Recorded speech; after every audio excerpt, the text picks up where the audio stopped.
Hi, boys and girls. This is Mr. H, and today I'm here to talk to you about something that you may have heard mentioned in your class from your teachers, but maybe not. What we're going to talk about today is book talks. So you might be asking, what is a book talk?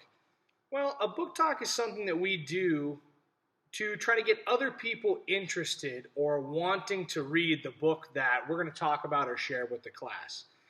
Think of this like you might see a preview for a movie that you really want to watch. A book talk is sort of like a preview for a book that we really want you to read or listen to. So today I'm going to give you a book talk about a book that I really like called Sea Lions, okay? So with sea lions, they are a sea creature that maybe you've heard of, maybe you have not heard of. We're going to learn all about sea lions, and when I'm doing my book talk about sea lions now, I might show you some cool pictures that I really like of the sea lions. I might flip through and show you some of the different pictures, or maybe show you some of the words. Looking at the words, we see that this is not really a super long book, so it's not going to take someone long to read, so that might interest them. Or maybe they really like sea creatures, so that might interest them. So I'm going to make sure that I show them the pictures. And when I'm giving a book talk, I really want to make sure that I share why I like this story. And why I like this story is because I really find sea lions a really cool and fascinating animal. So now that I've kind of told you a little preview about the book, I've showed you some of the pictures, and I told you that there's going to be some really cool facts about sea lions in the book, I kind of want to get you interested in reading this. So there's a few ways that I can get anybody interested in a book. I might try to talk about a funny part of the book. In this case, today we are reading a nonfiction book, so there's not really going to be many funny parts. There's not really a story, or I don't have characters. I'm just reading about an animal that exists in real life, a sea lion.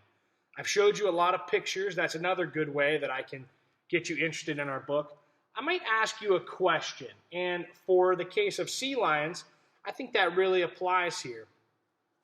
Because you may have never heard of a sea lion, but what if I told you that you might already be very familiar with an animal that lives on land that is very similar and a lot like a sea lion? You might be asking yourself, well, what do I know that's like a sea lion? And I might tell you that a sea lion, in many ways, are very similar or alike to a dog, which everybody pretty much knows what a dog is. You might even have a dog at your house. We don't have sea lions at our house sitting on our living room couch, but we might have our dog there, hanging out with us. And I think that you're going to find out that when we read this book, that a sea lion, it does have a few things in common with a dog. So that might be a cool way to get you interested. So I've told you some facts about the story. I have showed you some pictures, kind of told you some interesting things, asked a few questions that maybe you weren't sure about with our sea lions. So now we're going to go ahead and jump right into our book. I've given you a good book talk, a preview of the book. And even if you didn't know what sea lions are, I hope that now you really want to read this book. Now that I've kind of given you my book talk and given you a preview, so to speak, of this book. So we're going to go ahead and open this up and see what you think. Okay, so we've done our book talk. I hope that you are interested in learning about sea lions. Now we're going to go ahead and read our story and find out if, after we read the story, is it something that we were interested in? We found out that we did like. So we are reading Sea Lions. This is a nonfiction story by Kate Riggs.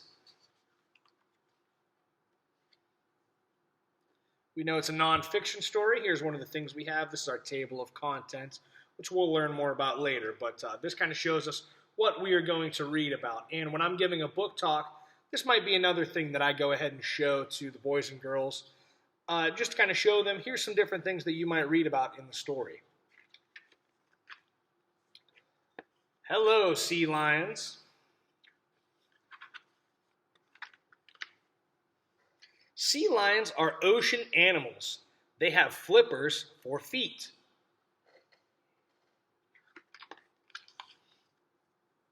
Sea lions have long, furry bodies. They have whiskers on their faces. Kind of sounds like an animal that maybe I know. Sea lions have flat noses. Ear flaps stick out from their heads. And I told you in my book talk preview that I thought they kind of sounded like dogs.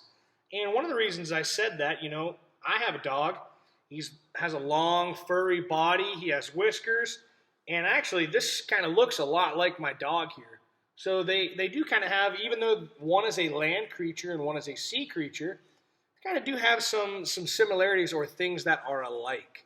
So that could be one thing that I might talk more about on a book talk if I wanted to get someone interested. Maybe they really like dogs, so I think they'll like sea lions also. Let's go ahead and continue our story here. Sea lions are meat eaters.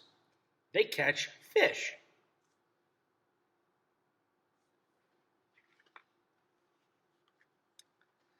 A pup is a baby sea lion.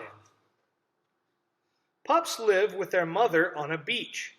A group of sea lions on land is called a colony.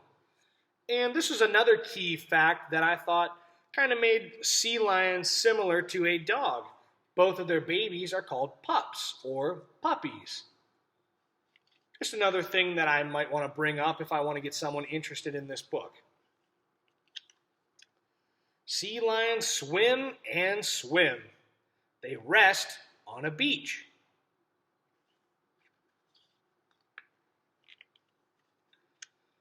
Goodbye, sea lions. And being a nonfiction story, I have a few pictures here showing me some of the different parts of a sea lion. We see the nose, whiskers, the flippers, their special fur, ear flaps, eyes, their snout or their nose, their neck, and some more flippers. So you have many different parts, and if you weren't sure, this diagram will point that out for you. And on the last page here, it just has some words that maybe we weren't sure of. And if we are interested in sea lions, maybe you really enjoyed my book talk and you really like listening to the story, the book here gives us some extra places you can go and look to learn more about sea lions. So that would be a great way to kind of add or end your book talk. If people are really interested in your story and they really liked what you had to share about it, then you might be able to point them in a way of another book, or maybe you can check out a website to kind of go and learn more about the sea lions. So when we were discussing our book here, I kind of told you a lot of the things I liked about it, maybe connected it to some of the things that I thought you might enjoy. I showed you some cool pictures. We learned some cool things about the sea lions. So I want you to keep some of these things in mind when you might be asked to do a book talk. I would hope that everybody has a book, at least one, that they really enjoy reading, and they would love it if other students could read their book and enjoy it as well. So that would be a great opportunity to do a book talk. So we've kind of learned about what book talks are today. I kind of showed you how one might look with our book, The Sea Lions. And the next story we are going to read is called Wonderful Worms. And a lot of you might kind of be grossed out by worms. You might say, I don't want to read about worms. Well, I think that if you give me a chance, maybe I can give you a book talk that might even get you interested in worms that maybe otherwise you did not want to read about. So we're going to kind of show next time we read together how to further get people interested in listening to our books and kind of review what a book talk is. So I hope that next time you are asked to give a book talk, now you know what that looks like and you will be able to give one and share with the class an interesting book that you love to read. All right, boys and girls, happy reading.